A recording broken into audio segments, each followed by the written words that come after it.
अस्सलाम वालेकुम। पाइथन के ट्यूटोरियल नंबर 6 में खुश आमदीद। इस ट्यूटोरियल में हम लूप्स का जो टॉपिक है उसी को कंटिन्यू करेंगे।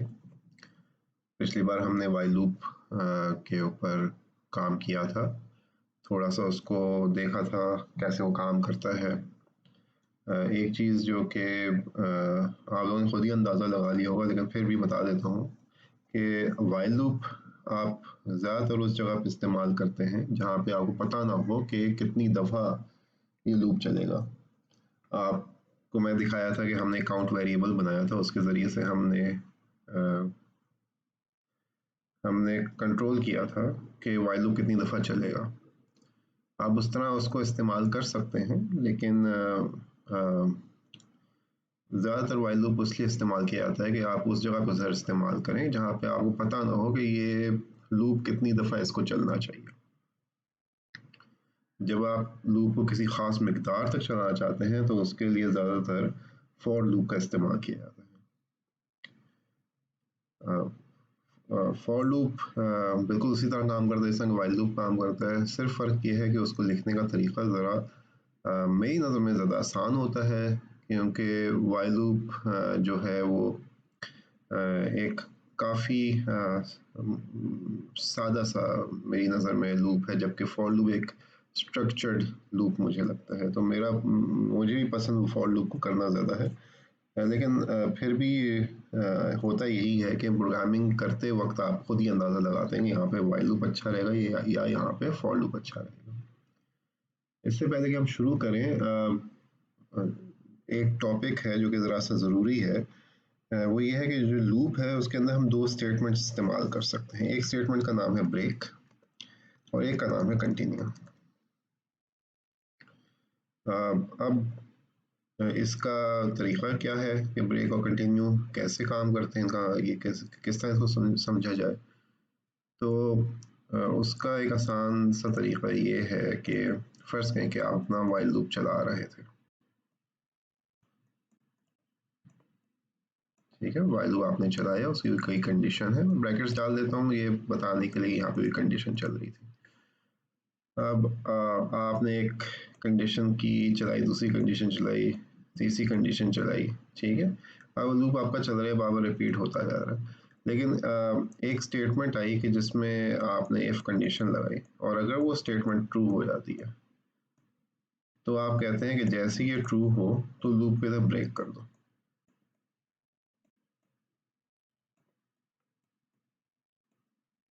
ठीक है। तो लूप वैसे ही चलता रहेगा, जब ये कंडीशन ट्रू हो जाएगी तो ये लूप जो है ब्रेक हो जाएगा, उसका मतलब ये लूप चलना जो है वो रुक जाएगा। अक्सर आपने देखा होगा कि वाइल के अंदर यहाँ पे इस जगह पे जो कंडीशन है, जब ये कंडीशन फॉल्स होती है तो आप लूप को ब्रेक करते हैं। ये ब्रेक कमांड अब तब इस्तेमाल करते हैं कि लूप आप चाहते हैं कि ये कंडीशन तो ट्रू रहे, लेकिन फिर अंदर कोई ऐसा काम हो जाए कि जिसकी वजह से आगे मज़ीद चलना मुश्किल हो, तो ऐसे में आप उसको ब्रेक कर दें, ठीक है।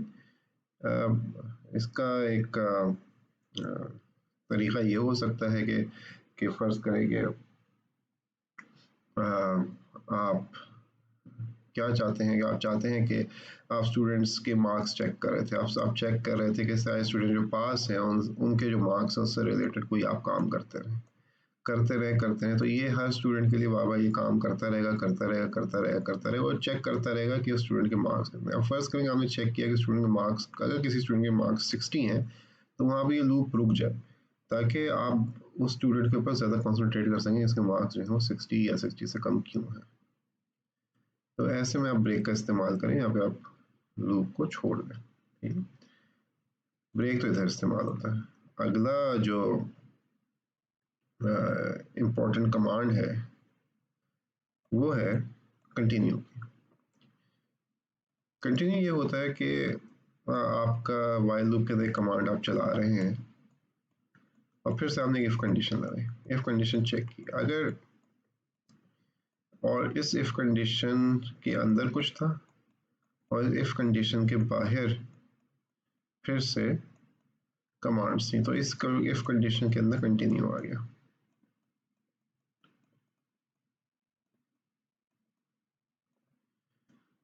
अब आप वाइल लूप चला रहे थे, उसने ये कमांड्स कंटिन्यू की, एग्जीक्यूट की, इफ़ कंडीशन को चेक किया, इफ़ कंडीशन जो है वो फॉल्स थी, तो आप इस इफ़ कंडीशन के अंदर नहीं गए और इसने इस कमांड्स को दोबारा कंटिन्यू कर दिया, एग्जीक्यूट करना।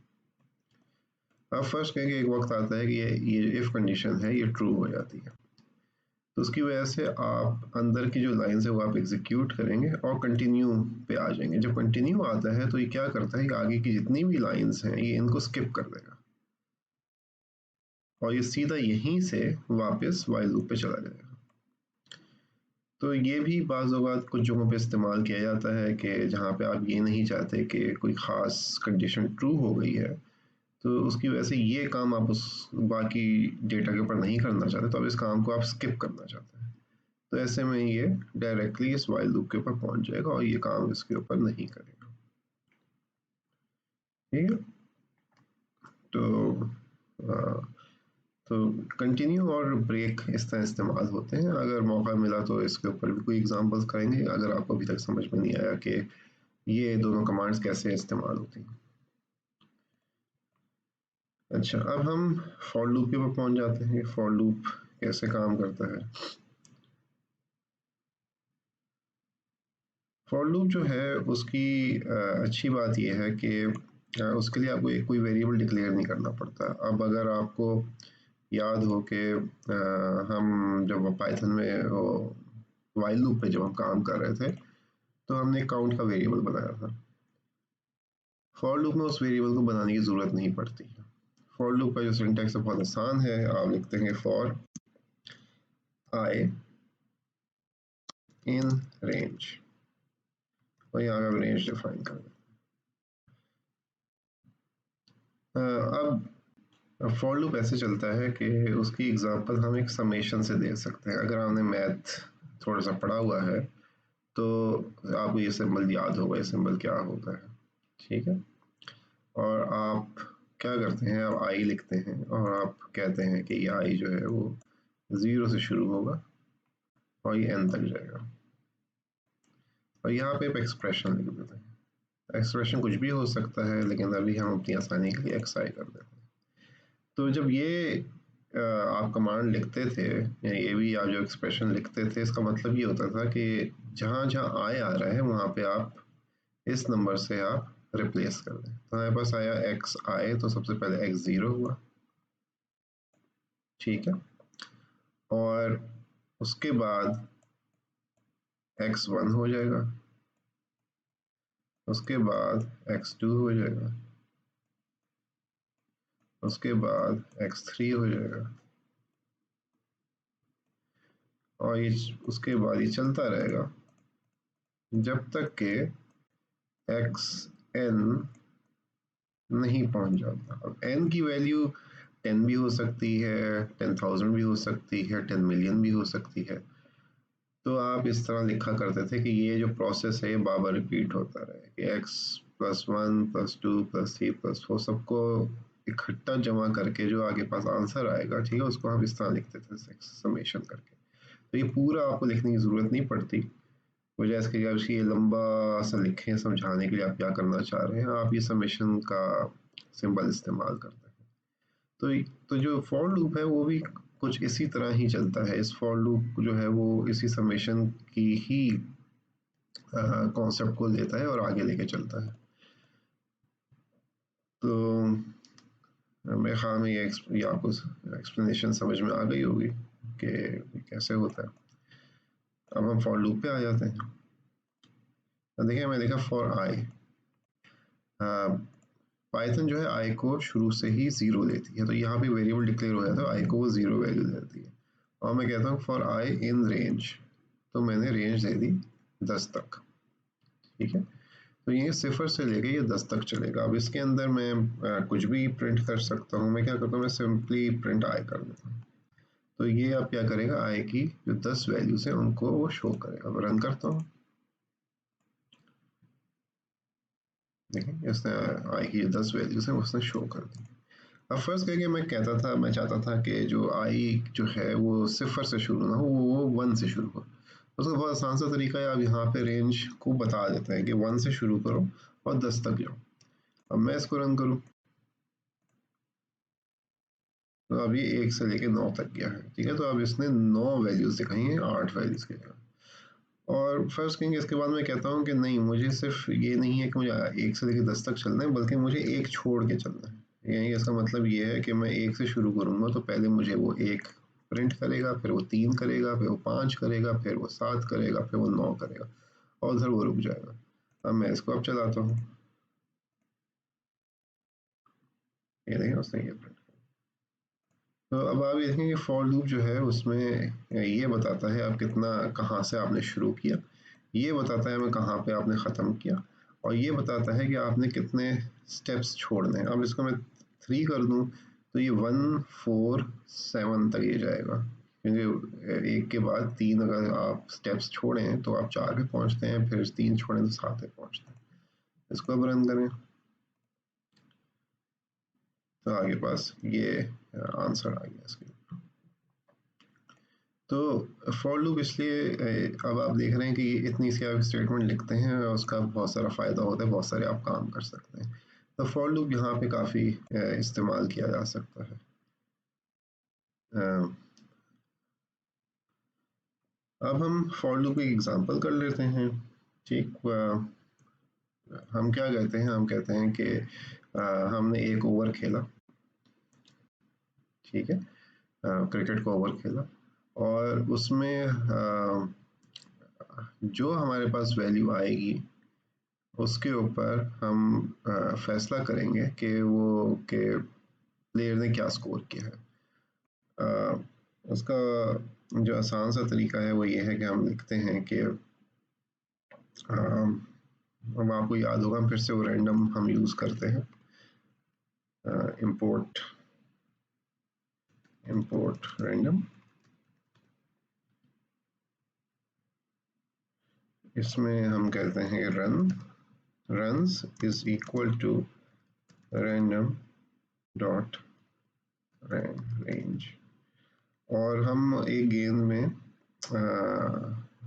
6 तक स्कोर कर सकते हैं, तो हमें रेंज 7 की रखनी होगी, तो वो 0 से लेके 6 तक जाएगा, ठीक है। अब हम कहते हैं कि अब जो बैट्समैन है स्टॉप कर सकता है, 1 ले सकता है, 2 ले सकता है, 3 ले सकता है, 4 रन कर सकता है, और वो छक्का मार सकता है, और या फिर वो आउट हो सकता है। हम क्या करते हैं, हम कहते हैं कि if runs is less than 5, बल्कि इसको 4 कर दें, लेस देन 4, इसका मतलब है 0 1 2 3। हम ये क्या करेंगे, प्रिंट करेगा द यू स्कोर्ड, और यहाँ पे हम कर दें रन्स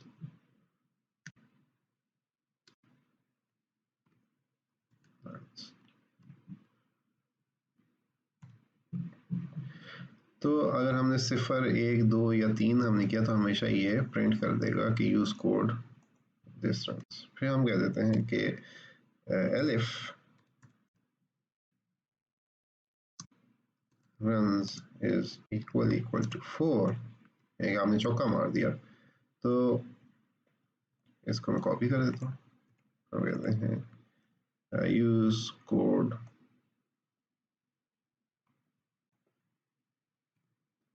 4 runs, और एक्सप्लेनेशन मार देते हैं, और फिर हम कर देते हैं फिर से एलिफ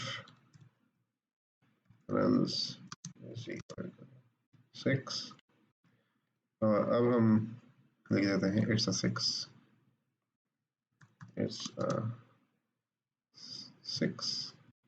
एक्सक्लेमेशन मार्क एल्स। अब यह है कि 5 रन बहुत कम स्कोर करते हैं, तो हम कहते हैं कि अगर 5 आ गया, ठीक है, तो 5 पे आपका जो प्लेयर है वो आउट हो गया, ठीक है। तो हम कहते हैं कि प्रिंट यू गॉट आउट। ठीक है। अब होना ये चाहिए कि जब आप अगर फर्स्ट कहें कि आपने पहली गेंद खेली, आपने चौका मार दिया, तो उसने ये प्रिंट करेगा यू स्कोर्ड 4 रन्स, और अगली गेंद में आप आउट हो गए, तो मैं ये नहीं चाहता कि बाकी जो गेंदें हैं वो एग्जीक्यूट हों। अब देखें यहाँ पे आपका जो ब्रेक स्टेटमेंट है वो काम आ गई कि जैसे ही आपने स्कोर किया, जैसे कि आप आउट हुए, तो आपके पास वो कर देगा कि यू गॉट आउट, और यहाँ पे लूप को ख़त्म कर देगा। अब इसको हम यहाँ पे प्रिंट कमांड की हमें ज़रूरत नहीं है, पहले लिखी हुई थी, हमने ये कर दिया। तो अब हम अगर इसको रन करें,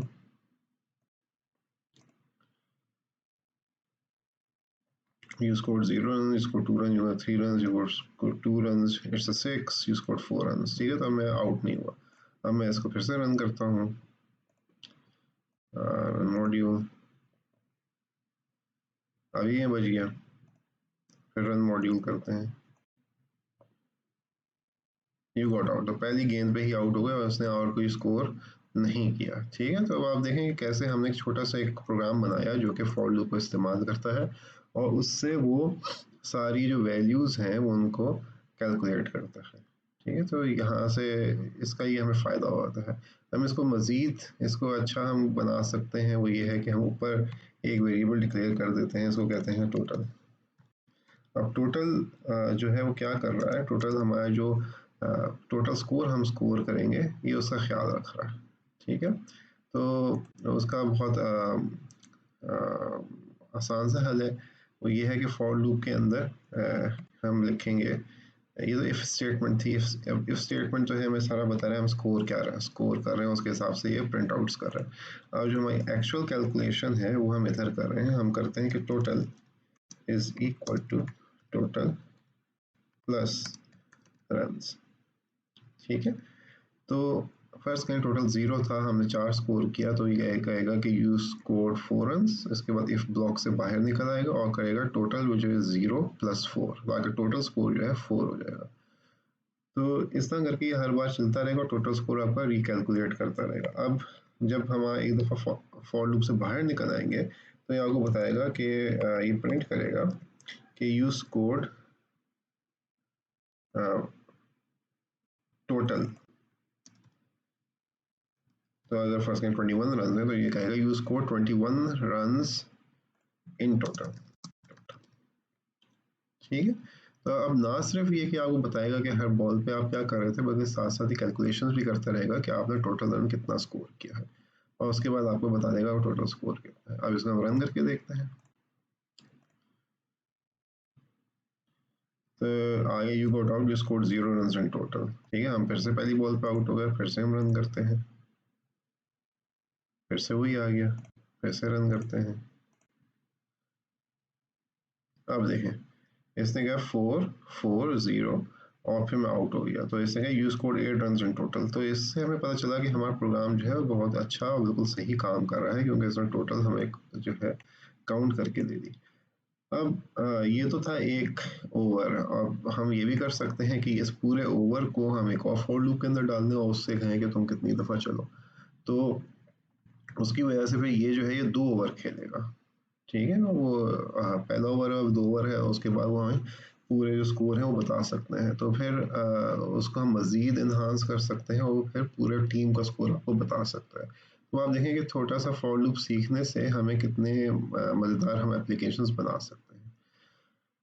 तो इस ट्यूटोरियल को हम इधर ही ख़त्म करते हैं। अगर आपको इससे रिलेटेड और आपको एग्जांपल्स चाहिए हो तो आप बताइएगा, तो फिर मैं उन एग्जांपल्स को बना दूंगा और एक्सप्लेन भी करूंगा कि वो एग्जांपल कैसे काम करती है, और मेरे ख्याल में आपको ये समझ में आ गया होगा कि फॉर लूप कैसे काम करता है, और ये ट्यूटोरियल भी आपको अच्छा लगा होगा।